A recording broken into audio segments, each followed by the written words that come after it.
On behalf of King Faisal Center for Research and Islamic Study, I would like to welcome Dr. Joseph Kasheshian and thank him for talking to us tonight.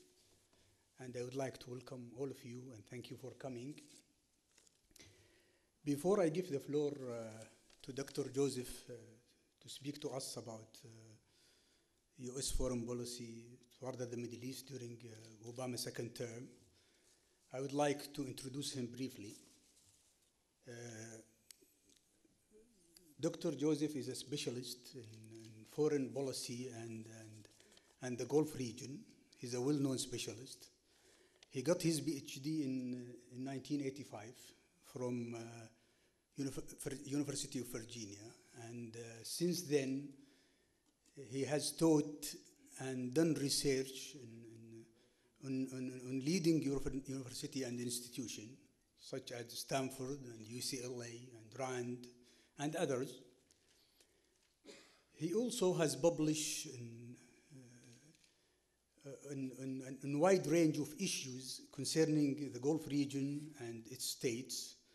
These issues include the internal political situation of states like Saudi Arabia, Oman, United Arab Emirates, Iran, Iraq, and the regional setting, also the regional political setting. In 1997, he founded a company called Kesheshian and Associate, which provide analysis on the Gulf region. It's concerned with the domestic and regional concern of the Gulf states, such as Bahrain, the 6 GCC plus Iran, Iraq, and Yemen. So even when he moved to business, he preferred to do what he likes. So he stayed on research and analysis field. So we are lucky tonight to have an excellent scholar talking to us about a very important topic, US foreign policy toward the region, at a time when we are confused.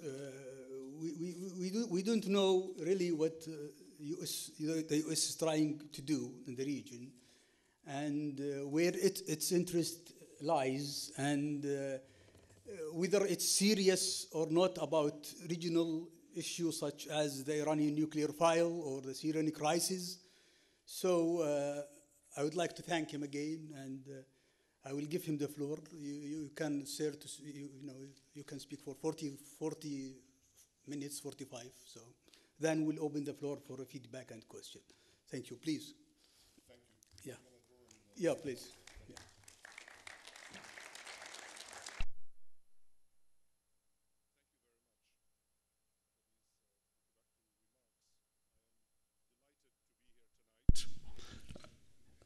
I'm delighted to be here tonight to speak about an important topic.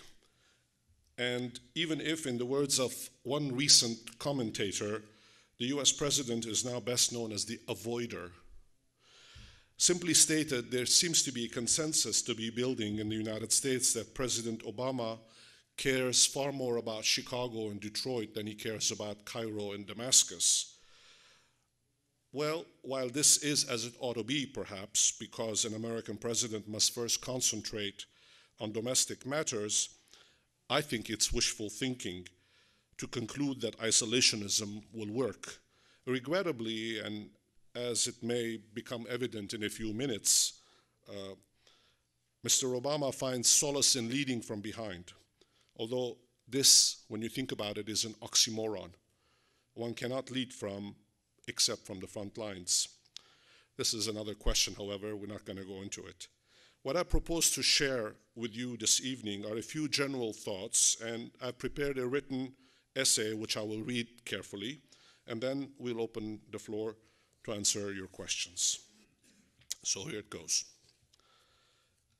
Barely 2 years into the epochal transformations that are changing the Arab world as we knew it, leading regional and international powers are straining to make necessary adjustments, often with deleterious effects.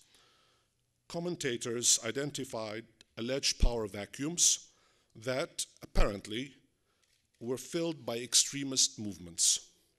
A few speculated the direction President Barack Obama intended to take during the second term, perhaps redirecting US foreign policy away from the Middle East in what in Washington they're calling as a pivot towards Asia. Others have hinted that the discovery of massive reserves of shale oil in the United States provided the country with a unique strategic boost that significantly reduced its dependence on Arab oil. Still others took on the view that the Obama administration was wary of foreign adventures and focused on putting its house in order. Now, all of these interpretations hinted that Obama's second term would build on his isolationist tendencies, while still a few more daring observers insisted this was wishful thinking because events determined what the United States eventually did. In this instance, the argument emphasized that Washington could not withdraw from the world, even if it may well redefine what the notions of intervention, seclusion, and isolationism meant. What are we to make of these various perspectives? First, there can be little doubt that the priority in Washington is to shepherd, if possible, the nascent global order in the still developing and unresolved Cold War era. We are in a unipolar environment that seems to be reverting back to a multipolar one, although how fast the anticipated transformation would be was anyone's guess. While Arab rulers may wonder what the US wished to see develop throughout the area, one should also ask whether Mr. Obama's administration would finally develop a strategy to presumably accomplish its regional objectives that, objectively speaking, fit in a global outlook. Second, even if there was a tendency to actually believe that the United States wished to dictate the future of the region, its political orientations, and even its regional balance of power, it was critical to assess whether Obama's first term in office fulfilled any of these goals. Ties with Israel, with Turkey, with Iran, as well as practically every Arab government illustrated, on the contrary, that Washington was far from accomplishing its presumed penultimate goal of stability. Dogged by its existential relationship with Israel, Turkey, and Iran, the US continued to perceive Arab-Israeli, Arab-Turkish, and Arab-Iranian ties through a very narrow prism, assuming that Arab rulers were permanently beholden to their overreaching security links with Washington, presumably to protect them from Israel, Turkey, and Iran. In the extreme, one could also assert that another dimension of this view focused on Arab governments' security links with each other, which outsiders, not just the United States, of course, manipulated at will. Third, and finally, it was valuable to examine the aforementioned with the recent personnel changes in the Obama administration's second term, John Kerry at the Department of State and Chuck Hagel at Defense in particular. What the two men thought of the Arab world was valuable. Now, writing in the magazine Foreign Policy, the scholar Mike Lynch recently asked whether Obama had a Middle East strategy at all, and if not, what should it be in his second term? It must be emphasized that Lynch concluded that Obama administration was rather successful during the last 4 years because it left Iraq, kept the military out of potential quagmires in Iran, Syria, and Libya, and helped to midwife transitions from 4 decrepit authoritarian regimes.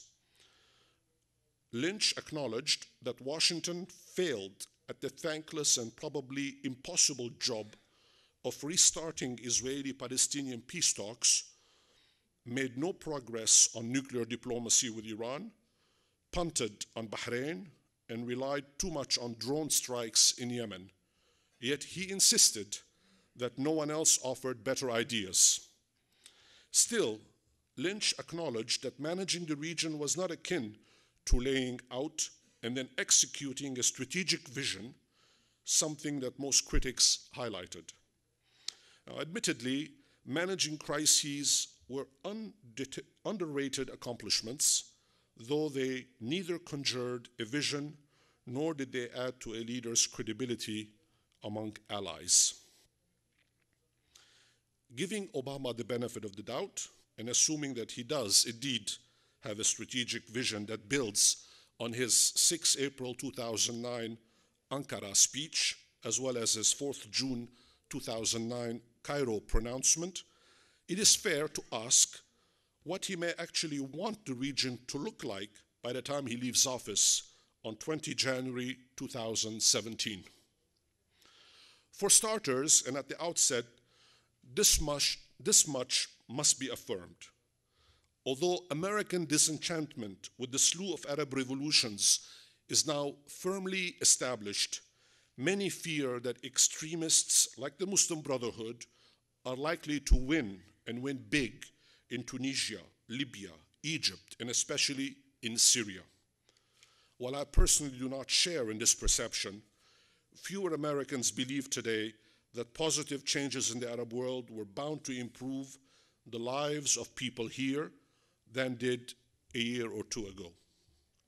Even fewer concluded that the changes would be good for the United States.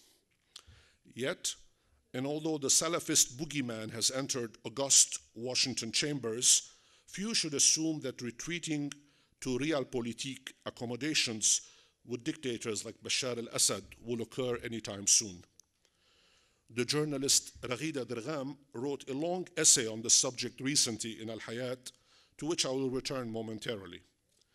Suffice it to say, and regrettably, Washington opted to stay away from the terrain, which meant that it was likely to simply watch while uprisings garnered strength.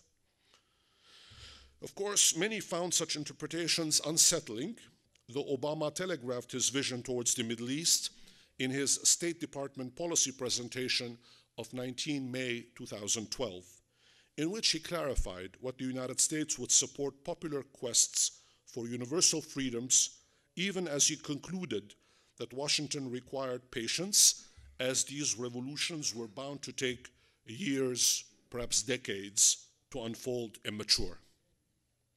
He further declared at the same speech at the State Department that the authoritarian status quo was unsustainable, even if he did not wish to jump into fighting.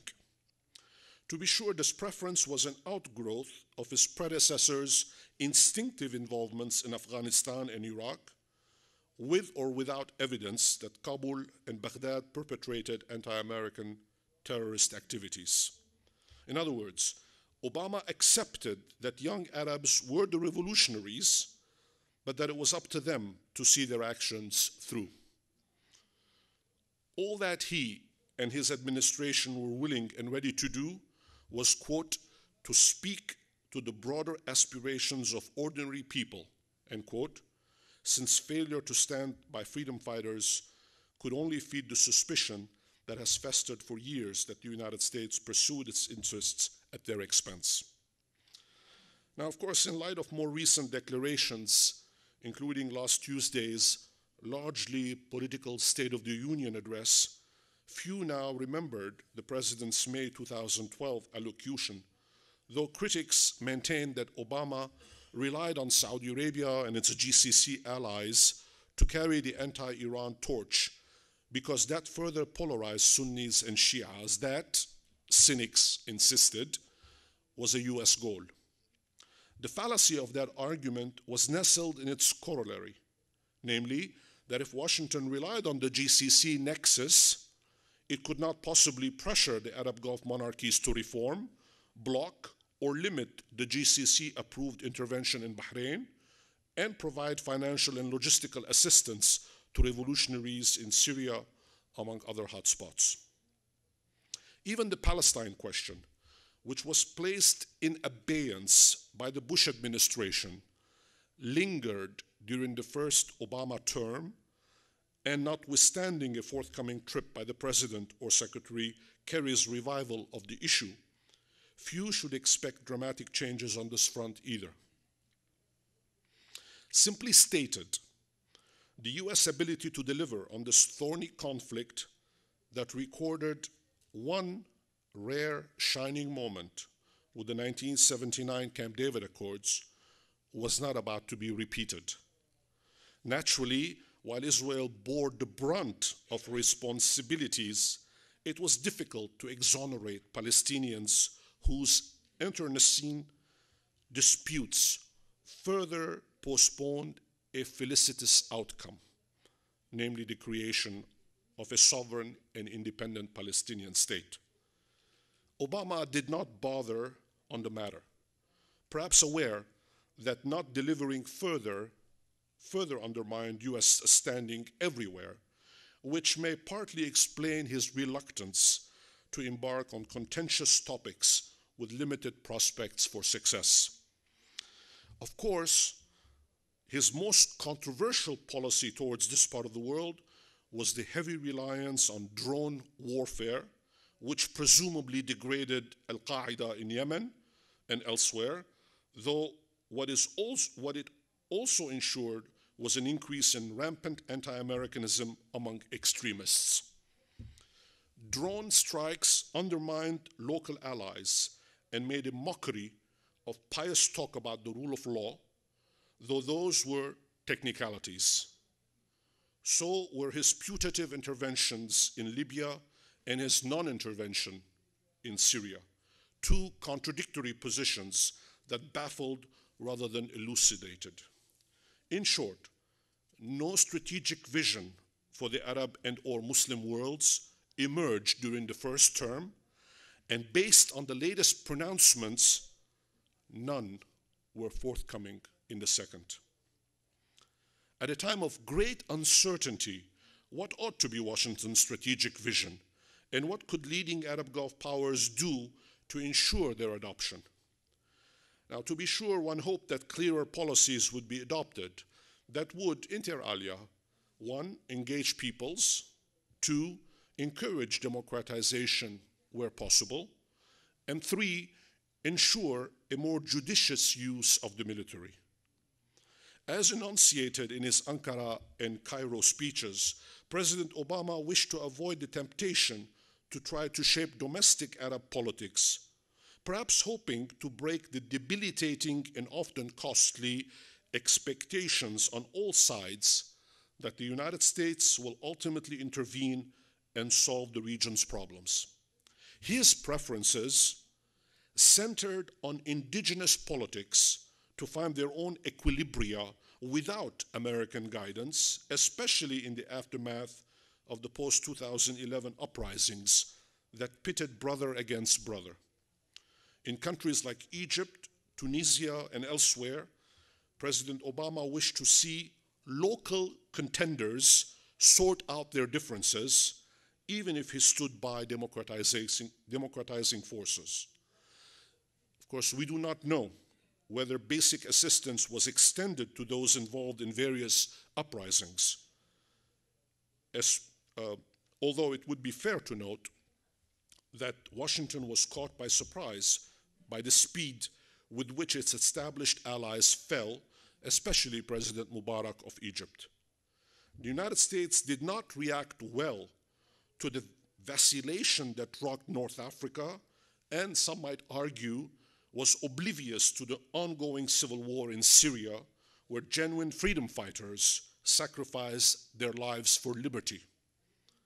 Be that as it may, a strategic vision that engaged peoples required alliances with influential, politically independent partners, and whether the current regime in Cairo, for example, fulfilled that prerequisite was anyone's guess. Indeed, And save for the GCC states, no other Arab governments could logically satisfy this condition, and one need not spell out the many difficulties associated with an American rapprochement with the peoples of the Arab and Muslim worlds at non-military levels. The second leg of the strategic vision to engage the Arab and Muslim nations through the Cairo guiding principles contradicted his reliance on violence, through the use of drones, of course, to achieve even a minimum level of trust. By staying aloof in Egypt, for example, the United States lent credibility to the notion that Washington conspired to bring the Muslim Brotherhood to power. Several governments distanced themselves from what they saw as a hands-off approach, which did not comfort allies. Yet, engaging frankly and respectfully by listening to what Arabs were saying did not really require the reinvention of the wheel. Rather, it necessitated a simple engagement that did not overreact. It also meant understanding and accepting the fundamental changes in the region's politics, not falling into the trap that the Arab and Muslim worlds could not possibly foster liberty. Now, supporters of the Obama administration, I mentioned Mr. Lynch earlier and others, pointed to his decisions to scale back America's direct military roles after 3 decades during which Washington fought the war for Kuwait, the occupation of Iraq, the containment of Iran, the custodianship over the Israeli-Palestinian peace process, and the perpetual global war on terror as illustrations that people understood and that the American government was not repeating past mistakes.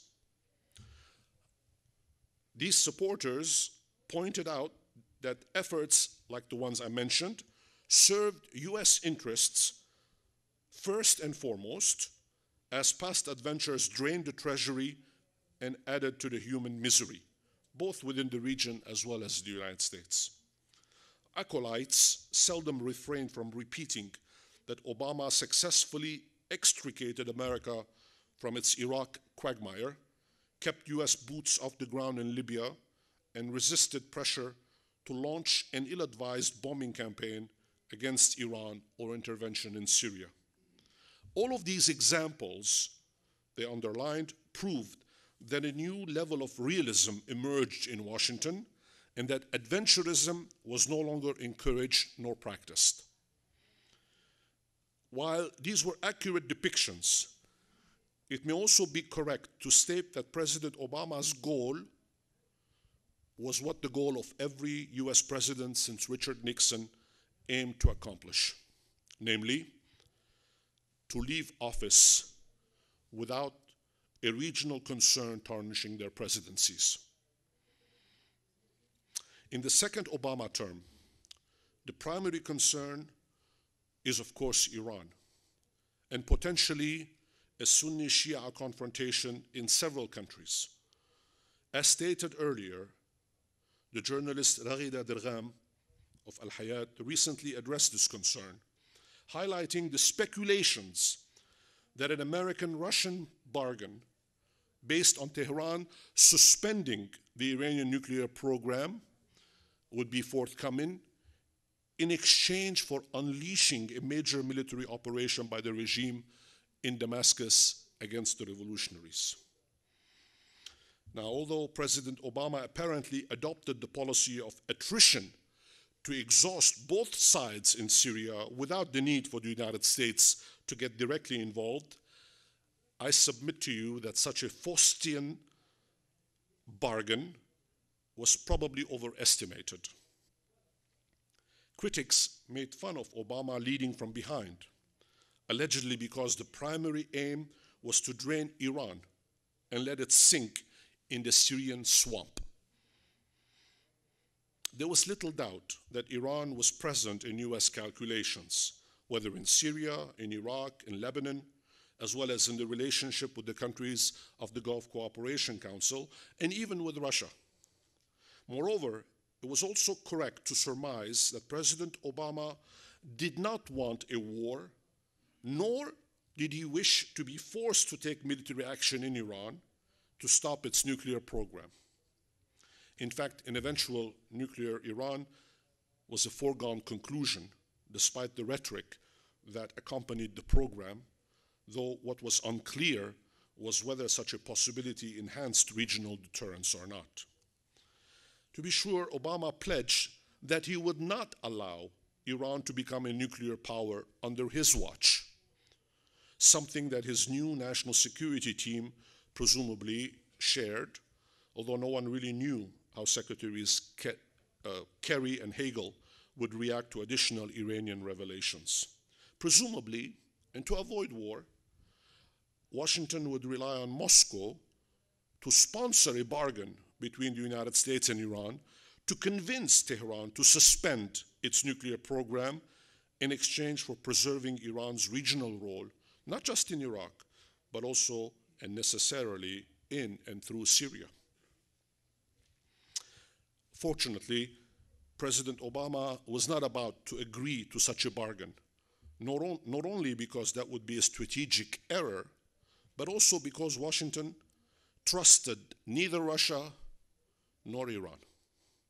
Moreover, a suspension of the Iranian nuclear program contradicted that country's nuclear ambitions for regional hegemony. Few were naive enough to believe that Iran would concede, by virtue of the alleged bargain, what it painstakingly worked on for decades and decades. Even if Obama were to enter into just such a Faustian deal, which was, as I said, a stretch of the imagination, the international community would not tolerate the increased bloodshed that a full-scale confrontation, perhaps with the use of chemical and or biological weapons by Damascus against its opponents, would guarantee. This is really the big question mark. Of course, by continuing to associate itself with the Ba'ath regime in Damascus, Tehran tarnished its regional ambitions too, because few powers accepted such hegemony from it. How would sectarian confrontations serve Iranian goals were impossible to understand, though I cannot read their minds. Still, what Obama did not wish to do during his second term was to repeat President George W. Bush's war legacy in Iraq, which surrendered Baghdad to Tehran. Conscious of his legacy, Obama was not about to enable Iran to become a nuclear state with legitimate regional hegemony, and equally important, was reticent to bamboozle GCC governments since it needed all 6 member states, far more than many assumed. How GCC countries reacted to the ongoing negotiations were thus vital. One simply hoped that the GCC countries were aware of their influences, although I'm not so sure about that either. Now, allow me to conclude by saying a few words on Syria specifically, where one can see that the regime is hanging on desperately while Iran is shackled by its isolations and the various sanctions, and where Russian influence is truly on the wane. In fact, I think that Russia is the biggest loser of what's been happening in the past 2 years. We can talk about that. One can make the argument that the Syrian revolution, Lebanon's seasonal conflicts, and ongoing shifts in Iraq, in Egypt, in Turkey, are all restoring the Levant's characteristic chaos. But for Washington, the Levant existed as a geographic area and a theater for competing influences, although the Syrian dictatorship ensured divisions galore. Yet change is underway in Syria, and it behooves Washington to start thinking differently about the whole question, perhaps by truly listening to indigenous aspirations. Change is also underway elsewhere in the region, certainly among the Lebanese, who refuse to become a sideshow, among Jordanians, who reject their dependence on others, Egyptians who are confronting indigenous contradictions, Iraqis who are redefining their social contracts, Turks who are reappraising their friendships, Palestinians who still crave a state, and Israelis who are searching for relevance. There was even change throughout the Arabian Peninsula, where accelerated reforms were introduced to stay a few steps ahead of the coming storms. The dilemma, therefore, that confronted President Barack Obama was twofold: time and vision. For there simply was not enough time until 20 January 2017 to see most of these changes through, although the adoption of a clearer vision ensured that Washington was not surprised yet again. Thank you for your attention, and I'll be happy to answer your questions.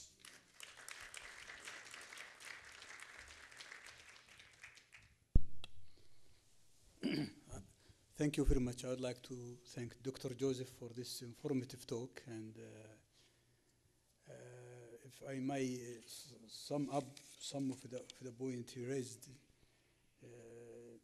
I mean, no strategic vision in Obama's first term, and it seems that there is no strategic vision in Obama's second term for the Middle East, and it's only managing crisis, and the United States failed in most of the crises that it's trying to manage.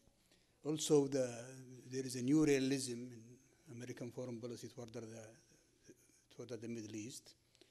The focus will be Iran, and especially Iran nuclear file in the second term. And it's less likely there will be a grand bargain. I read it that there will be a limited bargain, a limited deal, focus only on Iran and nuclear program and sanction. So with this, I will open the floor now. I have 3 or 4 who are asking to make intervention. So I will start with Mr. Abdullah Shammari, or Dr. Abdullah Shammari, please.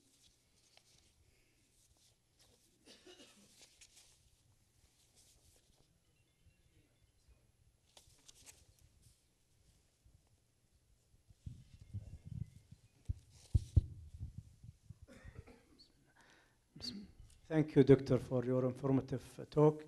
I have 2 quick questions. Number 1, talking about Iran, you have mentioned that the main concern for Obama in the second term is Iran and the sectarian intention. What we believe in Saudi Arabia, especially, that unfortunately, United States was the reason for the sectarian intention, and we have heard many times, even from the Foreign Minister, Prince Saud al-Faisal, saying that United States has given Iran to Iraq either on a plate of silver or even gold. So now we are hearing every day that there is a new policy in the United States saying very clear that United States should go to Tehran, as Nixon have done with China. So we are really wondering, Yani, is this, aren't you patient enough to wait Iranian to come even to the middle? My second question is about the Syrian crisis and how much the Syrian crisis show to us that, again, unfortunately, United States is more close to Iran rather than Saudi Arabia or even Turkey. Thank you. Let me answer the second question first because it's the easier one of the 2. The US, the way I read the US perception of the Syrian crisis is a conflict between East and West. It has nothing to do with the region, really. It has to do with their relationship with Russia, with China. It's big power politics, and it's a game that's being played that only Washington and Moscow know how to play rather well. The region is the victim of this great bargain that takes place between the great powers at the Security Council of the United Nations. And we have seen how the Russians and the Chinese have exercised their vetoes repeatedly when even a minimum effort was required to actually stop the fighting reach a ceasefire, and they have not.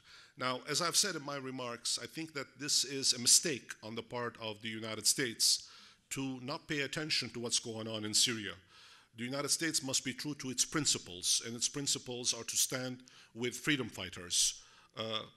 I regret to say this, but Mr. Obama is making one nostalgic to Ronald Reagan when he stood with freedom fighters elsewhere. And it seems to me that this is something which is very serious. It's a mistake, the way a lot of people in Washington see it, and elsewhere throughout the country as well, that our rhetoric, the American rhetoric, is not really jibing with the reality on the ground. We are either with the freedom fighters or we are not. We have to make that very clear. Mr. Obama has not. How it's going to be resolved, I don't know. I think that no matter what the outsiders try, my view is, I've been on and off in Lebanon during the past year, and I've seen with my own eyes what's going on the ground. We don't hear the fighting, of course, it's only 70 miles away, but we see the refugees, we see the hundreds of thousands of Syrians, and the repercussions on Lebanon. How it's going to end, I think no outsiders can really determine that. It's going to be a sustained, long-term confrontation. Syria's revolution is not ending anytime soon. We're in for a long haul. And the Syrian people will eventually win. Make no mistake about that. It's just too late to stop it now. Now, I'll come back to the first part of your question about Iran and whether or not the United States was really the reason for this sectarianism that is emerging. As I've said in my remarks as well, the Bush administration's intervention in Iraq essentially handed Iraq over to the Iranians. I've said so, and I believe that. I really do believe that. And the Iranians were clever, they took advantage of the situation, and they've positioned themselves very well. But their mistake, if one can be so bold as to suggest that, is that they were not happy with one prize. They wanted more. Ambition is a good thing in life, but too much ambition can get you into trouble. And it seems to me that the Iranians are overstretching, and not only in Syria, as I have mentioned, but also in Lebanon with the Palestinian question. They want to be more Arab than most Arabs can be about defending the Palestinian cause. But now we are seeing the repercussions of those actions. Hamas and other Palestinian officials are distancing themselves from Iran. Even in Lebanon, even Hezbollah is very much under pressure in Lebanon to make sure that they can think of the day after what's going to happen in that very complicated society, and whether or not the Iranians may play a role in the future of Lebanon. Even in Iraq, as we are seeing, there is tremendous problems. Even in Bahrain and elsewhere, you have serious confrontations. So therefore, my reaction is this. You're correct in saying that the United States may have accelerated the rise of the Iranian hegemony in the region, as Raghida Dergham says in her essay, perhaps to crush it. I don't believe that, but that's one interpretation. That is correct, that the United States did get involved at this level, but on the other hand, the Iranians, by being overambitious and overextending themselves, they will run into trouble.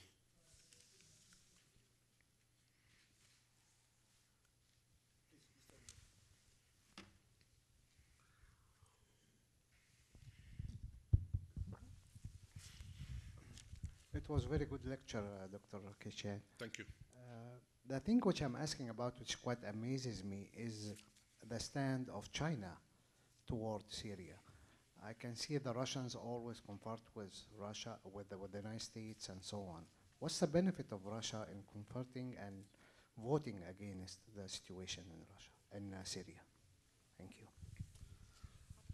This is an excellent question and understudied, really.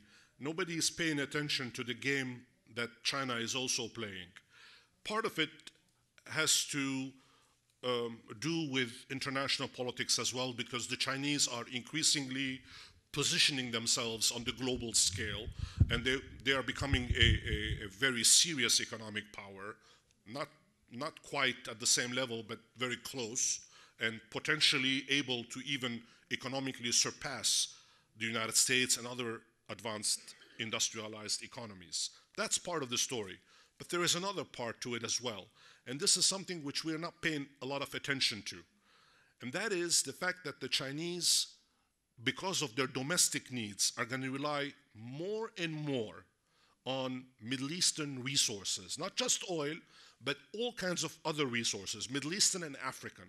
And their involvement in the Middle East and in Africa is something that is understudied. It's not very carefully looked at. And they are making tremendous efforts in several African countries like the Sudan and elsewhere, even in Libya, under the former dictator Muammar al-Gaddafi and his successors as well. So the Chinese are in it for very personal reasons. This is not altruism on their part. They really are in it for the long haul, and this is an opportunity that's been created. The fact that the United States has been significantly weakened because of the Iraq and Afghanistan wars, because of the tremendous economic problems in the United States, with huge deficits, over 16 trillion, of which 2 trillion are held by the Chinese. Therefore, this is an opportunity for the Chinese. How it's going to develop is difficult to tell. The United States is aware of this. American officials are aware of it. Secretary of State Hillary Clinton visited China, if my memory does not betray me, at least 6 or 7 times in the 4 years that she was Secretary of State, which is extremely high. And she was constantly discussing with her Chinese counterpart and other officials about the changes that are taking place. The whole pivot of the United States military from the Middle East to Asia is partly to answer to this rise of the Chinese power throughout Asia. So therefore, how the countries of the region are going to assess this is also important. The Chinese, in my humble opinion, I stand to be corrected. I'm not a Chinese expert, so I should not really say more than I know. But my view is the following. I may be wrong. The Chinese are hoping that the Arab world, Arab leaders, will stand with them against Western powers. It's a bit of a wishful thinking, but that's a bet. I will use my status as a mediator. I will take advantage of it, and I will just make a small remark. I think there is a desire in the United States, due to and since the first term, due to its focus on the internal issue because of the financial crisis, there is a desire to learn the Iraqi lesson. What I mean by that is that the impact of the Iraqi lesson is not only confined to the limitation of the use of force as instrument of foreign policy. It seems to me that it has engulfed the whole foreign policy, the other instrument of foreign policy. So U.S. foreign policy became unclear, indecisive, middle ground policy, which really, I mean, during your presentation, you had to rely a lot and on statements by Obama and not actual policy, because really there's a problem there.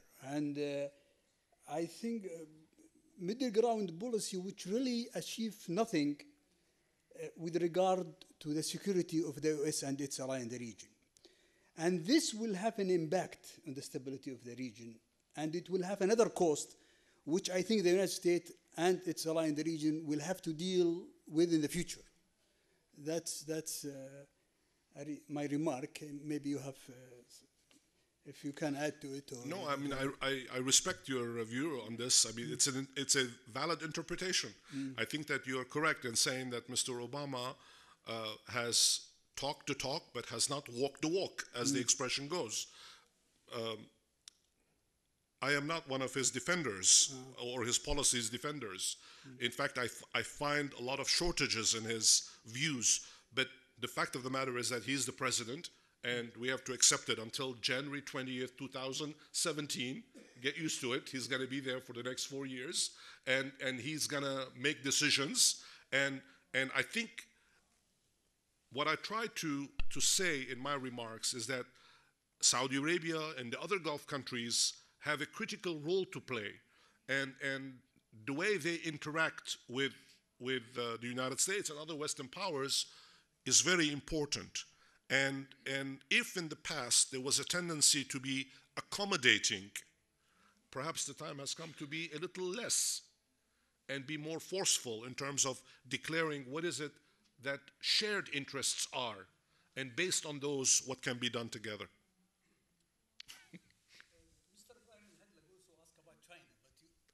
Mr. Ibrahim Al-Hadlag also asked about China, but you already answered that question. Okay. Huda Al-Saleh, I think, from الشرق الأوسط newspaper, please. Assalamu alaikum. But I want to ask my question in Arabic to be more clear. بداية بتكلم في 3 نقاط تحدث عنها الأستاذ. ما ححط حكمي أنا، لكن بتكلم وأحب أشوف شو التعليق عليها. أول شيء تكلم على أن السياسة الأمريكية ما عندها رؤية استراتيجية، لكن ما تشوف أن عدم اتخاذ سياسة هو سياسة بحد ذاته في المنطقة. الشيء الثاني كان خطاب رئيس أوباما في 2009 في الجامعة في القاهرة، كان جدا واضح بأن أمريكا ستحترم حتى من تخالفهم بالرأي وتعارضهم في توجهاتهم وكذا.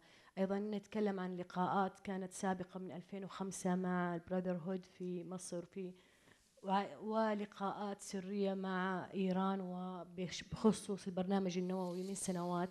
حتى دول الخليج ما بتعرف عن إيش تفاصيل هذه اللقاءات. تحدثت بما يعطي ترجيح بأن ما في شيء مفاجئ لأمريكا، كانت الأمور نوعا ما الواحد بيشوف السيناريو بصورة مقلوبة، يعني ممكن يلاحظ الشيء آخر. بالنسبة لي تسليم إن بوش كانت غلطة إن العراق وقعت تحت سطوة إيران، وأن هذا محسوب على بوش. لكن دور أوباما في هذا ما تشوف إنه لما سلم انسحبت القوات الأمريكية في خلال حكومة المالكي، وكان هناك تحذيرات كبيرة جدا من خطورة هذا الوضع ومدى تغلغل القوى الإيرانية في داخل العراق. كل هذه الأمور كانت جدا واضحة في المنطقة. هل معقول أستاذ الهارفورد يعني ما قدر يستنتج بعض القراءات في مثل هذا، أو إنه خريجين الجامعات الأمريكية يمكن صار أقل شوي عن السابق يعني؟ شكرا. I understood. Okay.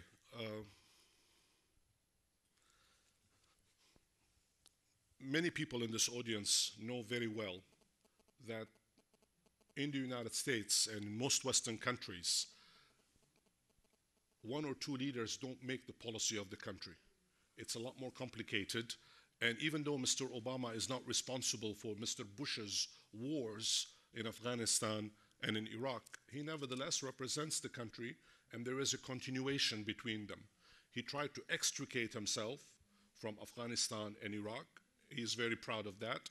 But nevertheless, his reliance on violence, especially the use of drones in Yemen and in Pakistan, indicates that it's just a change in the approach, but not the principle. The principle is still there, that the United States is free to use whatever means possible at its disposable, at its power, disposable to it, to actually impose its will on the region. Now, of course, there are no surprises in this, as you said, and I've been very clear that I don't expect any changes to occur in the next 4 years. However, I also reminded us and myself as well that a lot of things could happen beyond anyone's control. Let's take an example. If there is the use of chemical weapons in Syria in the war against the opposition, by obviously chemical weapons in the hands of the government, then, and if you have mass casualties that go beyond the figures that we have today, but real atrocities, then at that time, Western powers, led by the United States, Britain, France, Germany, every country that respects itself, let's put it that way, most Arab countries, most African countries, even Russia and China at that time will have no choice but to react. Failure to do that under such an event will really mean that the international system is no longer a valid institutional framework in which people can work. So therefore, I think events could really change the agenda. And even though Mr. Obama is reticent, he is shy, he is reserved, he is an isolationist, you can name him whatever you want. If such an event were to occur, his hands will be tied, and he will focus on what needs to focus on. Even public opinion in the United States at that time, which he is extremely capable at manipulating because he is such a smooth talker. He gives great speeches, there's no doubt about that. He is a charismatic speaker, so he mesmerizes his audiences. But once a catastrophe occurs, like the one I just described, then I think his hands will be tied. And then we will see the change. Abdullah Al-Wahbi is asking you a question in Arabic. He wrote it here. هل يعتقد المحاضر الكريم من الولايات المتحدة على استعداد لتقديم مصالحها وعقد اتفاقيات مع إيران حتى ولو تعارضت هذه الاتفاقات مع مصالح دول الخليج كما فعلت في العراق؟ لا. The answer is no. I think that the United States, there is a lot of talk that Mr. Obama will enter into a bargain with Iran. I mean, they've tried desperately. They've been saying to the Iranians, let's talk. The P5+1 conferences have gotten us nowhere. Mr. Biden just a few days ago in Munich once again suggested that they talk, and the Iranian Ayatollah Khamenei essentially said, no, we don't want to talk with you. So essentially, Mr. Obama has boxed himself. Plus, let us not forget the fact that Mr. Obama is on record for saying that he will not accept a nuclear Iran. I have stated in my presentation, and I've written this in several scholarly articles, that Iran is becoming a nuclear power, and it's gonna get a nuclear weapon. It's not just a civilian program. No matter what they tell you, the program is just too advanced. It's a matter of time. And a few years ago, I think it was in 2006 or 2007, again, my memory, I need to correct the data. French president at that time, Jacques Chirac, declared openly that he saw no problem in the Iranians getting one bomb and eventually another one. I'm quoting him now, and that once that occurs, then we will have to deal with it. And presumably, if that were to occur, the Iranians would be rational decision makers, and the whole deterrence issue would come into play, and they will not use their weapon haphazardly. That's the thinking behind. But Mr. Obama has boxed himself in the position that he is not going to stand for a nuclear Iran on his watch, on his term. That is 20 January 2017. What happens on 21 January 2017 is anybody's guess. A day later, somebody else, there's going to be another president, and that will be his or her responsibility. So that's why I said, from what I read from your presentation, that there might be a limited deal in Obama's second term, but after 2017, something else. Tariq Al-Isa.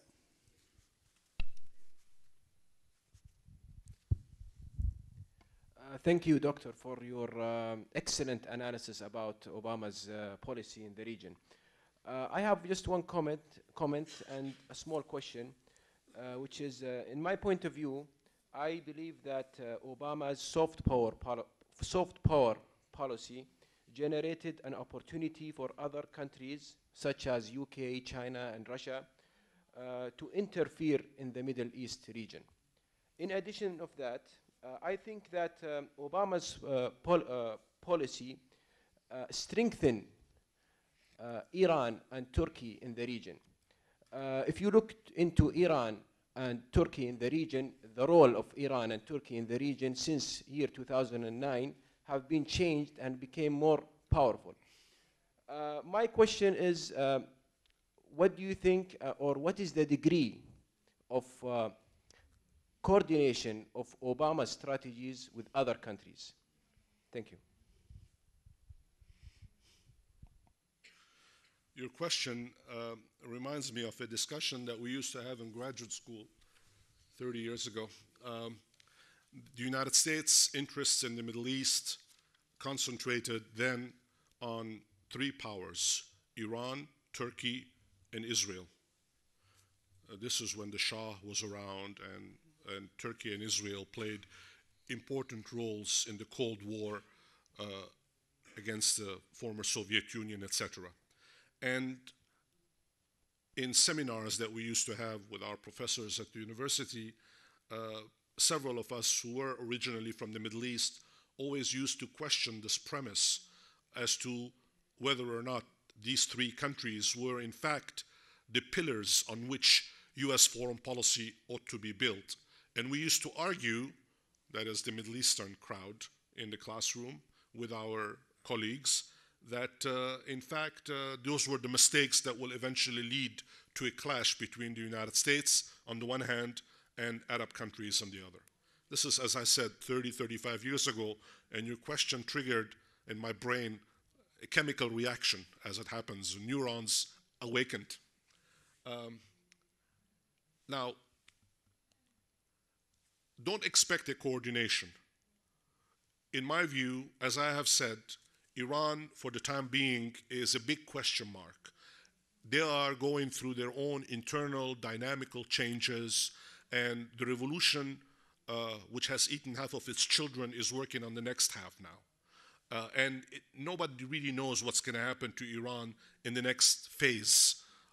And in 2009, the Iranians muzzled the opposition by killing 1,000 individuals in the streets. Nobody has forgotten that. The images are still clear in everybody's image. The Iranian regime is very strong, very powerful.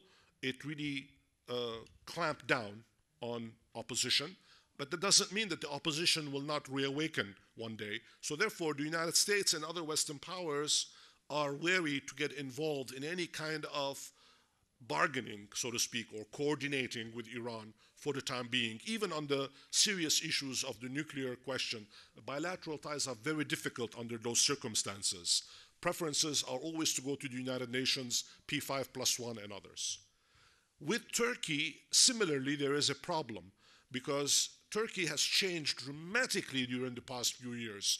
Not only it is now a serious economic contender, a member of the G20 to begin with, a large economy, thriving economy, a population that is awakened, but it also has internal identity problems between, on the one hand, the party that is in power now, the AKP, that Prime Minister Erdogan leads, and the military, the institutions of the military that are at a clash with each other. And I'm sure if you follow Turkey, you know now that there is tremendous tension inside Turkey between the military and the civilian rulers. Several people are in jail.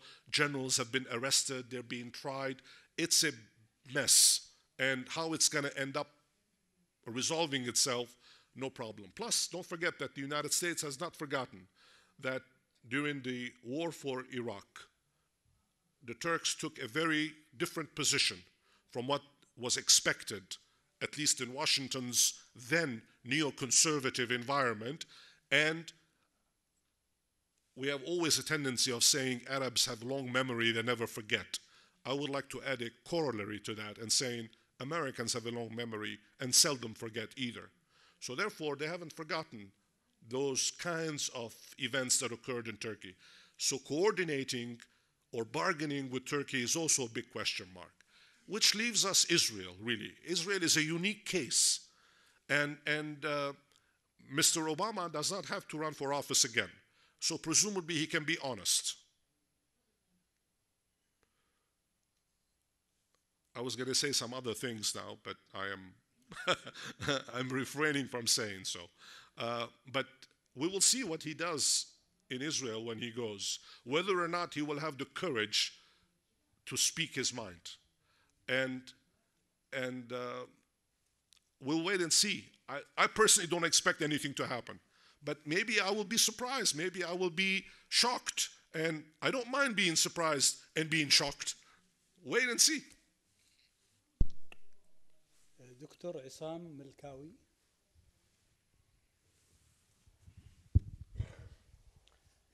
شكرا دكتور. دكتور عصام ملكاوي، كلية العلوم الاستراتيجية، جامعة نايف العربية العلوم الأمنية. في الحقيقة دكتور أنا أعجبت في المحاضرة اللي تحدثت فيها عن الشرق الأوسط في فترة حكم أوباما، لكن يعني دعني أعمل مداخلة بسيطة أن السياسة الأمريكية في حقبة أوباما الأولى وبداية الفترة الثانية يشوبها نوع من الغموض. لا يوجد وضوح في السياسة الأمريكية. عندما تحدث الرئيس الأمريكي في تركيا وفي القاهرة تحدث بوضوح وبكلمات وجمل كانت معبرة وواضحة في علم السياسة، لكن إذا نظرنا إلى التطبيق العملي لم نجد حتى الآن أي شيء تم تطبيقه. السؤال ينبثق من هذه المداخلة البسيطة: هل أوباما يشعر بالخوف أو بأنه ليس الرئيس الأمريكي الأمثل نتيجة لكونه إفريقي الأصل، أي أنه ينحدر من أصول إفريقية من كينيا، وبالتالي لا يحبذ أن يؤخذ عليه أنه دخيل على القيادة الأمريكية، وبالتالي قد يحصل له ما لا يحمد عقباه إذا ما حاول أن يكون رئيس أمريكي متفرد صاحب قرار يستطيع أن يحدث شيء في تغيير النظام الدولي العالمي.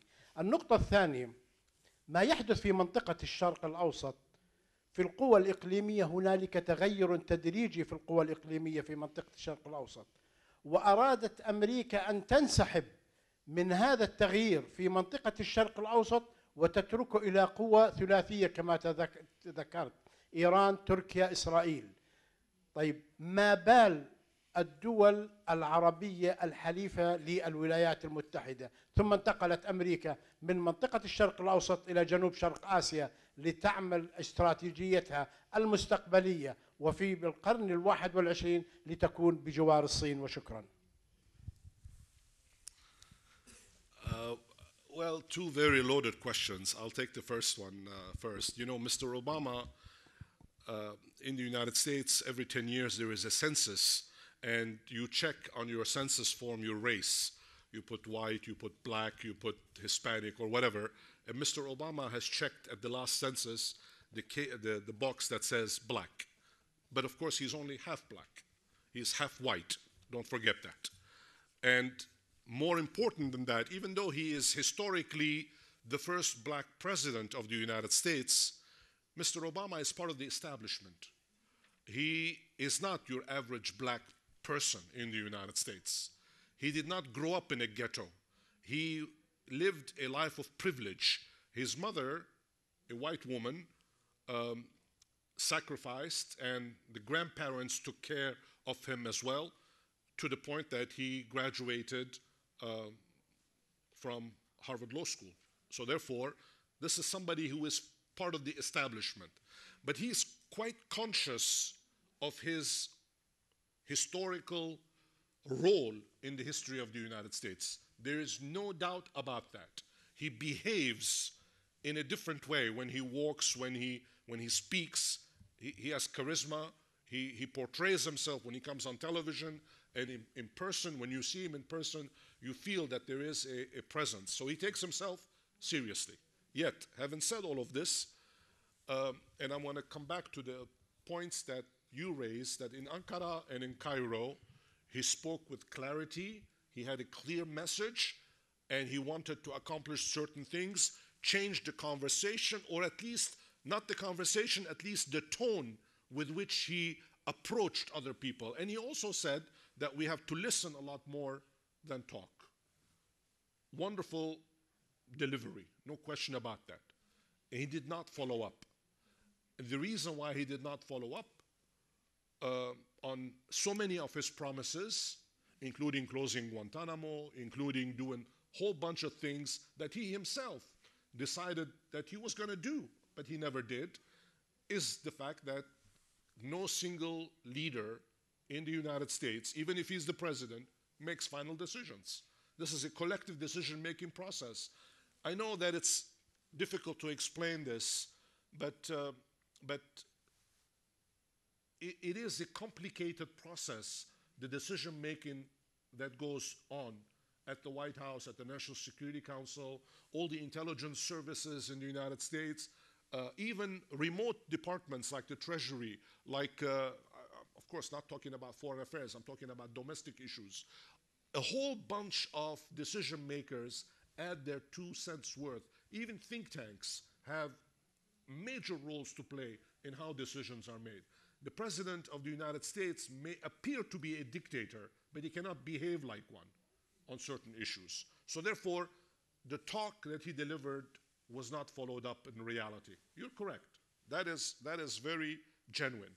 The second part of your question, the fact that he continued the policy on relying on regional powers like Turkey, like Israel, like even Iran to a certain extent, instead of relying on allies, Arab allies like Saudi Arabia and the other Gulf countries that have always stood with the United States in this part of the world, I think is a two-way street.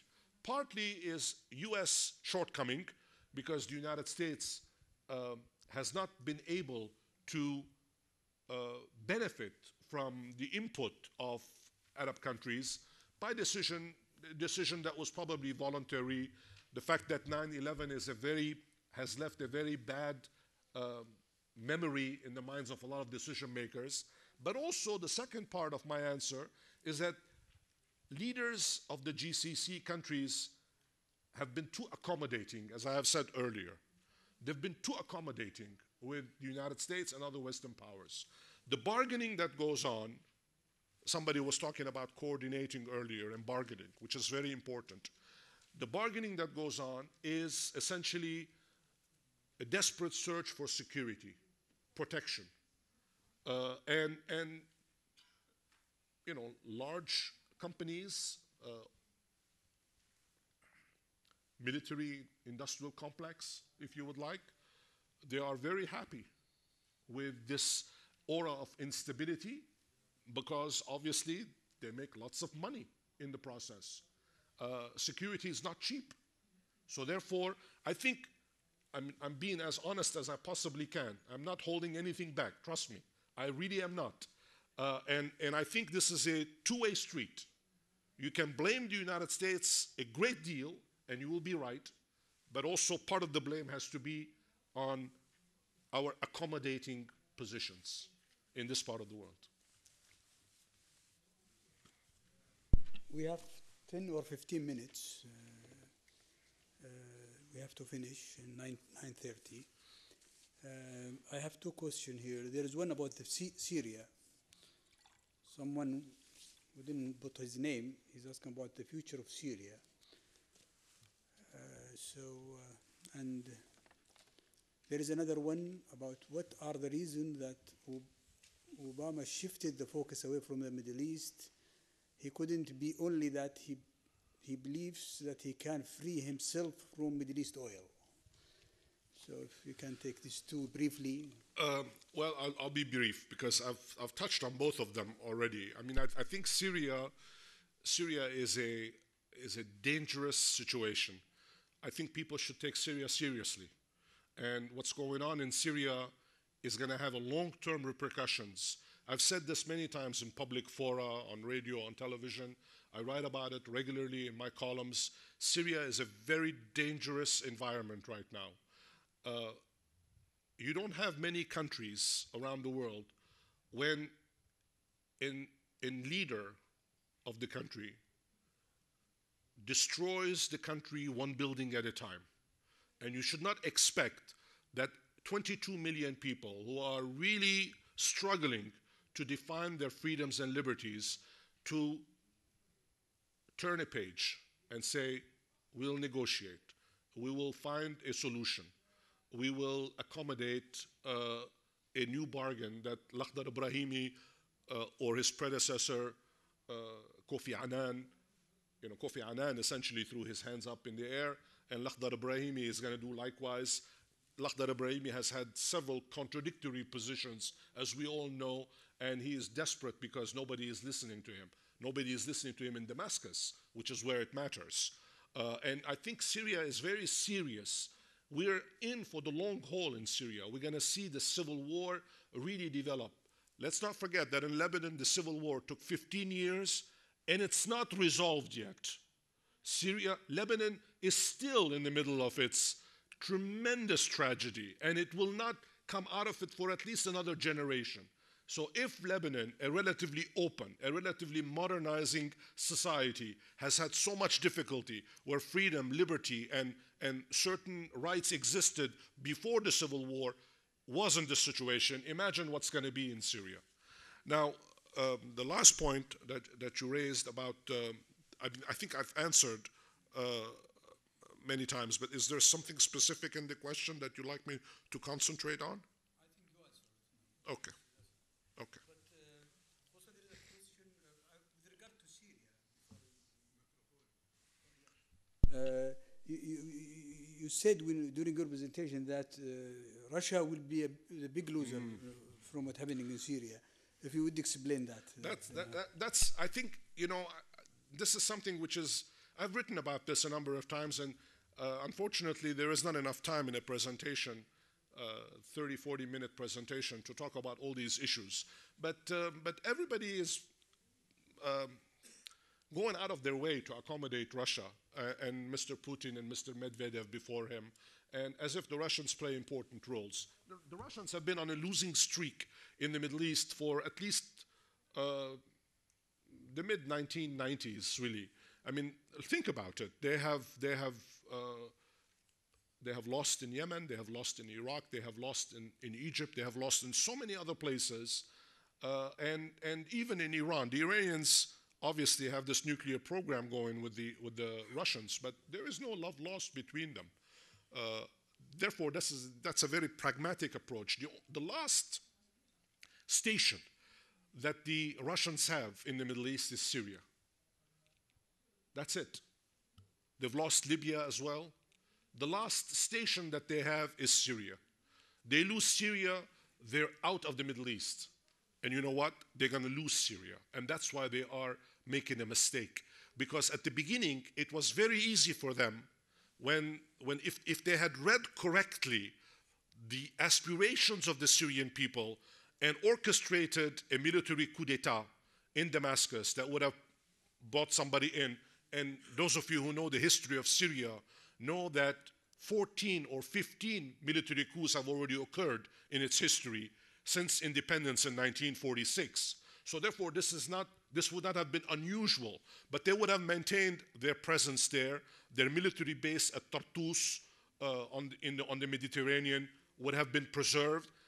Now they have to deal with the fact that many Syrians, including many soldiers who are defecting from the Syrian army, who are serving in the Free Syrian Army, who are presumably pro-Russian because of their training and their equipment and so on, many of these guys have turned against Russia. And I think for that reason alone, more than any other, the Russians are on the losing end.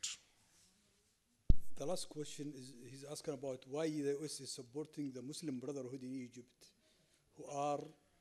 who is against revolution by nature. They are against law, democracy, and modern life. I'm not so sure whether there is an actual policy to support the Muslim Brotherhood, but there is a kind of acceptance of the fact that the Muslim Brotherhood won the elections, even if the elections were rigged, and even if they were not rigged, they were at relative parity, roughly 50-50%, and eventually they came to power. The position in American think tanks and American government circles is the fact that the Muslim Brotherhood and other Islamist parties, whether in Tunisia, in Egypt, and elsewhere, in Libya, will not be able to accommodate the needs of their populations and eventually will be driven out of power through the next election. So let's give them a chance. That's the thinking. Let's give them a chance. Let's see whether they can produce and win once again elections and stay in power. Obviously, this is a logical explanation, but the illogic of this explanation is the fact that in a country like Egypt, President Morsi, when he won the election, again, let's not talk about the legalities of the elections, instead of really concentrating on what the revolution's primary purposes were, to fix the economy of Egypt that everybody was desperately trying to work on, because presumably Mr. Mubarak and his cronies before him were all corrupt and did tremendous damage. Presumably President Morsi, instead of focusing on the economy, instead launched himself on power politics, constitutional prerogatives that got him into one trouble after another. Now, the United States and Western powers, my reading is that they don't necessarily favor the Muslim Brotherhood against the other. All they are doing is waiting and see whether the Muslim Brotherhood and other Islamist parties, Al-Nahda in Tunisia and elsewhere, whether they're going to be able to deliver or simply collapse. Thank you very much. I would like, at the end of this lecture, I would like to thank Dr. Joseph Kasheshian, and I would like to thank King Faisal Center for Research and Islamic Study, and thank especially His Highness Prince Turkal Faisal for attending, and for the role of that King Faisal Center is playing in the intellectual life in Saudi Arabia by organizing lecture like this and its publication. Thank you very much, Your Highness, and thank you all for attending. Thank you. Thank you. Thank you as well.